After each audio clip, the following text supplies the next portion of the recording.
Hello, mate. You all right?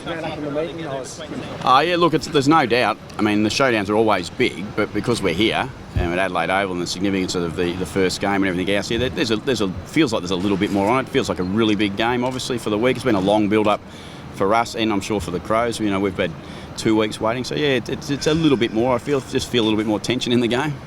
Brent, you said that during the week there was plenty to work with after loss to Geelong. Yep. Rather than work with too much, have you honed it down to specific stuff that you think you need to do in this game?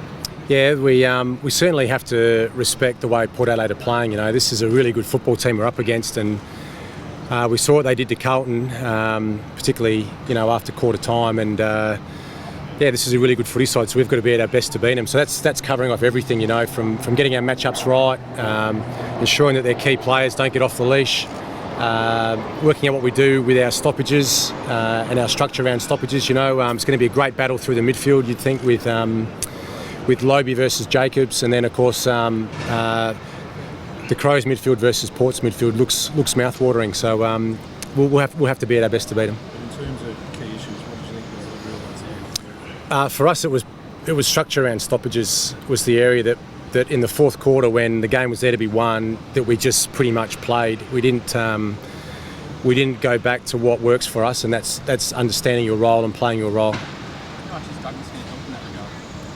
Well, hopefully a lot. I mean, he's one of our nominated leaders, but he also brings a lot of experience back into the side. And along with Brent Riley, there's about 325 games of AFL experience back into our team from last week. So I know Riley hasn't played for a long time, but he's been training flat out since about August last year, and he didn't have an off season. So physically, he's fit and he's raring to go. Medically, he's been cleared for full contact, and we've seen him play.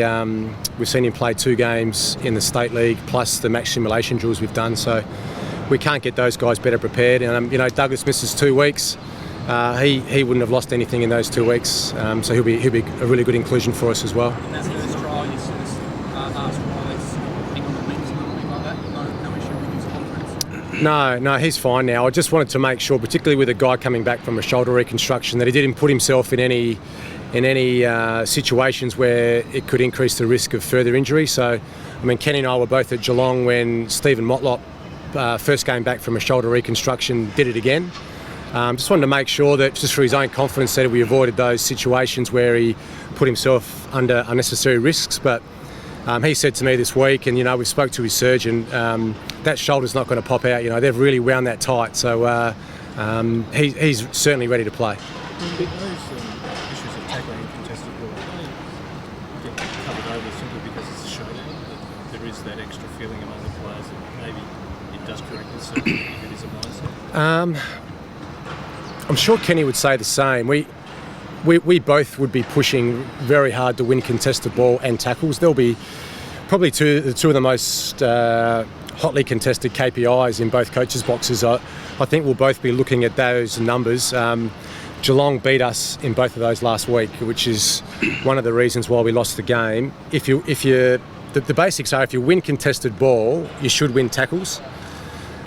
If you don't win contested ball, you should win tackles.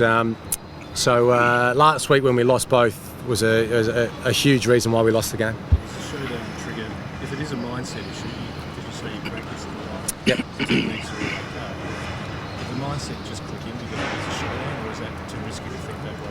It's an interesting one. I probably have to ask the players that one, because I know from the feedback that we get from the players is the build-up is enormous for this game, and there's a lot of anxiety and pressure surrounding the build-up. But when the ball gets bounced, it's another game of footy, but it just feels like the hits are a little bit harder, the tackles are a little bit more fierce, the pressure when you're having a shot for goal seems to be magnified a little bit more. So there's certainly something in it, but the fact that it's a showdown shouldn't change our mindset towards wanting to win contested ball and wanting to tackle.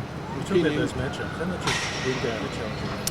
Oh yeah, that half forward line, Gray, Wingard, Monfries, is probably the envy of most sides in the competition. That's a difficult one for us. I like the form of Westhoff as well. You know, he's a really important player for Port. We saw last week how critical he is to their success, and we have to have a good player on him.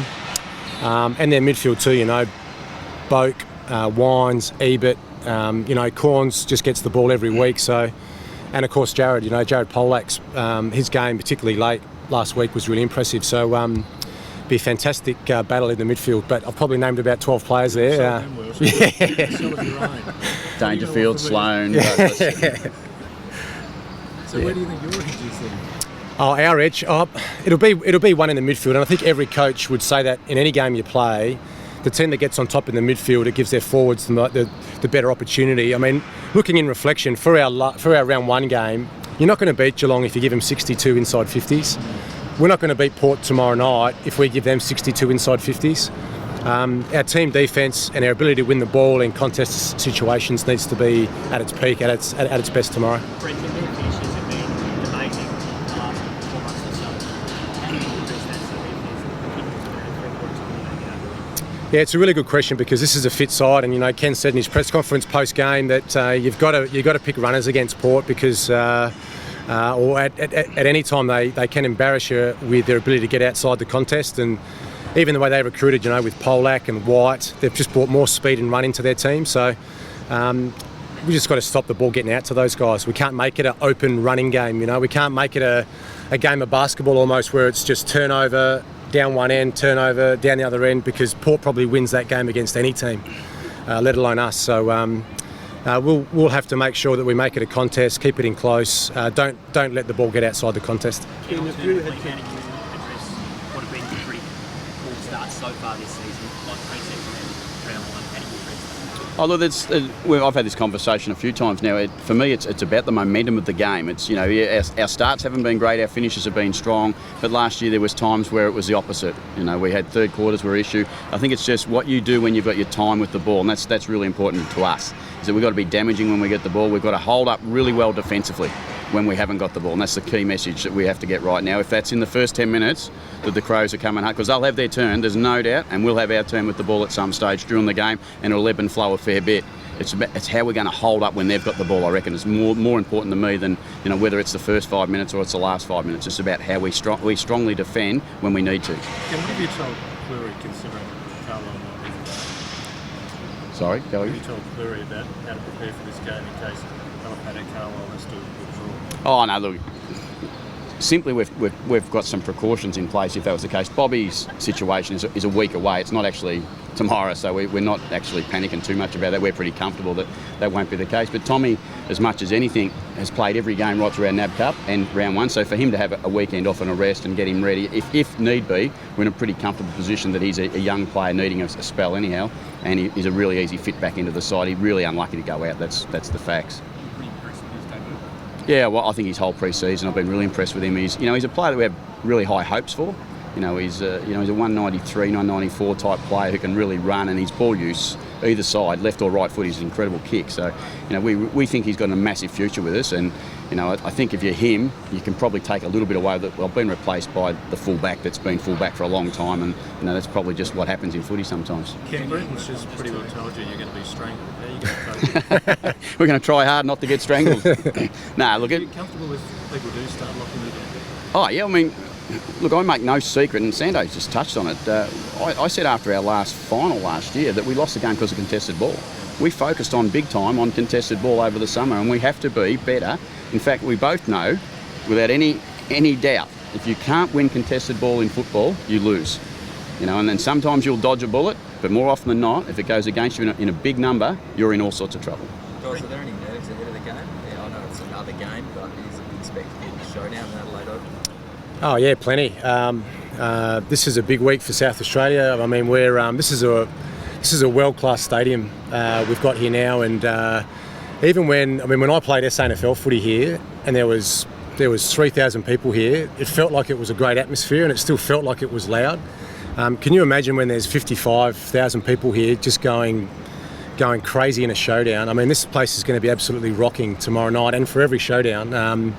I think both football clubs, I know me personally, as coach of the Adelaide Crows, this is so exciting for our city, for our state, and for our football clubs, and we just can't wait for this game and obviously the future as well. Are you wary of the 0-2 record you've got against Ken?